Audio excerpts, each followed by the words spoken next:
In the last video, I showed you how to be a better boss of your money by being proactive with your income. In this video, I show you how your money can work better for you by harnessing the power of investments along with compound interest. And first of all, the disclaimer, this video is for informational purposes only and is not to be construed as investment advice. So with that out of the way, let's talk about how you can create wealth by harnessing the power of investments and compound interest. So on this side we have the money mindset part, on this side we have the investment part.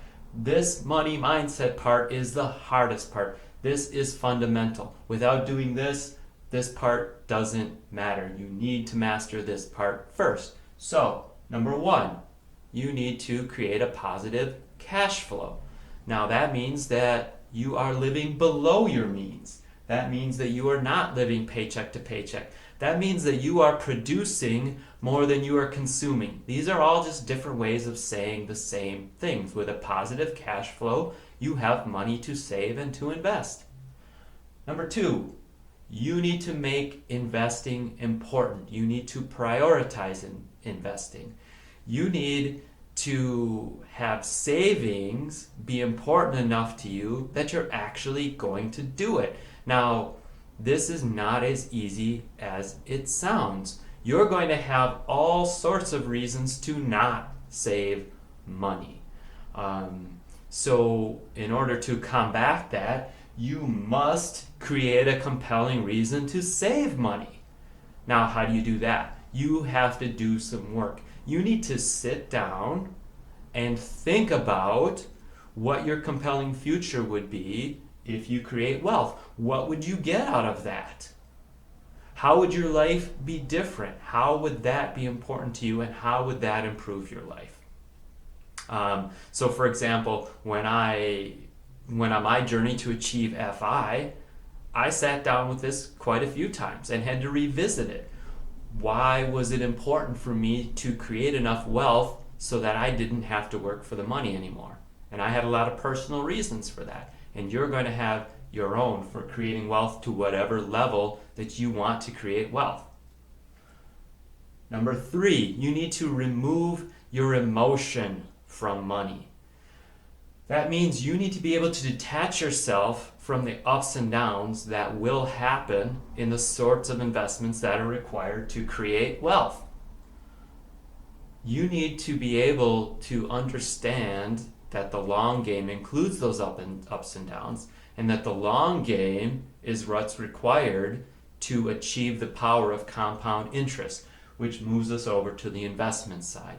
This is where compound interest works, and the way it works is that you put the money investments and you leave it there and you let it grow, and you get your returns on those investments, and then you get your returns on those returns, and it keeps growing and growing and growing like a big snowball rolling downhill. That's how compound interest works, right? So also this side, as I mentioned, is not as important as this side, but it's still important. Now, there's a lot of investments here going on. There's a million different types of investments, but it's just important to understand some patterns here, first of all.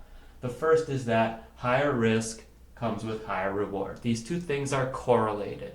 So if you find something that looks like it has a higher reward, you better believe it has a higher risk. Now, that helps you by being wary of things that are really high up here, promising high rewards, like speculation, all the bitcoins and the get-rich-quick schemes, and jump on the latest bandwagon. Be careful of those. They're promising, 50% double returns in a week or a month. You better believe that's coming with some extra risk, right? Could it work? Sure. Might you lose everything? Yep. It also helps you be wary of the stuff down here, which is in the low risk, low reward category. Why is that important? Well, because you got inflation down here at 2 to 3% chipping away at the money you set aside that you're trying to create wealth with. So if you're stuffing your cash in a mattress, or you're putting in a checking or savings account, which are just federally insured mattresses, you better believe that you're barely treading water, or worse, with inflation. Even if you have a high yield savings account at 2%, you're still losing ground. You can't create wealth that way. So where does that leave you? It leaves you in this middle ground. This is the sweet spot. Returns are about 7 to 12% on passive type investments like bonds, stock index funds, real estate, and individual stocks. Now, there's also active things here like having rental properties or starting your own business. Those can return even higher, but they require active work and they also require a little more risk on your part. You're putting your own money into something that you're personally invested in with your time and energy as well. So notice also that these are all things that have been around for a while. You've probably heard of all of these things, and people have been investing in these things for years. They're not Johnny come latelys. So that helps you avoid the trap of these get rich quick schemes, right? And I'll do a whole video on get rich quick schemes. That's a whole fun topic on why we continue to fall in the same trap over and over, right? So I'm not going to tell you what to invest in. That's for a certified financial planner or a financial advisor. There are plenty of them out there. I can even recommend some. But I also can recommend myself as a coach to really help you out with number 3, being able to remove your emotion from money. That is so important to being able to invest in these things that are actually going to get you the sort of gains to create wealth. And remember, the only reason that you're doing that, putting in that risk to create the wealth, is to accomplish that compelling reason that you gave yourself to create that wealth in the first place.